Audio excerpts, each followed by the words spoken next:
going back to the breathing aspect about breaking, I think it's something that's very important because it's something that I use and that is going to help you a lot. Will be able to last a long time because right now some people it can only go 4-5 rounds tops sometimes and then they're done. Like, so one thing that helps me a lot is going back to like the stacking thing, is being able to control your breathing, and that goes for anything, whether it's your top rock, your footwork, but throughout your whole set you want to be able to control your heart rate, slow down, you know, just chill out and vibe out. A lot of people get really anxious and get really nervous, and then they get tired really fast, and they're not able to throw out, or they overthink things sometimes, and then they just mess up. So you want to be able to, no matter what the situation is, remember you're here to have fun, so you want to enjoy the moment. You want to go out there and you want to just be able to relax. Just like a person who's a jogger, for example, that's going out for a run.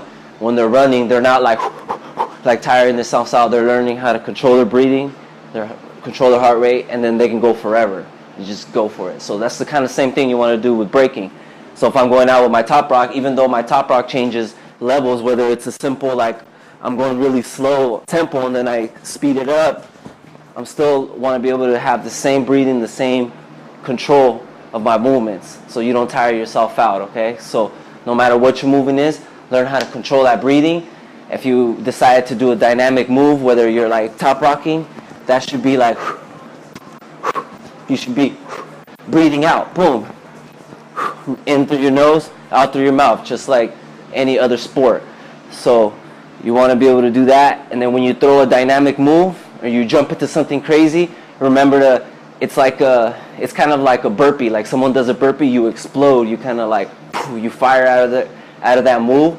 So you want to have that same aspect in your body. Your body wants to be able, it has to react, it has to be ready for the impact, it has to be able to react and control yourself. So whether it's a simple, like say a bronco, it's a movement that you can jump into out of nowhere, and you have to be able to pop out of that like nothing. So you want to have control of your body during it. So say I'm doing my top rock, I'm keeping it simple, and then all of a sudden I want to, boom, like go into something like really dynamic.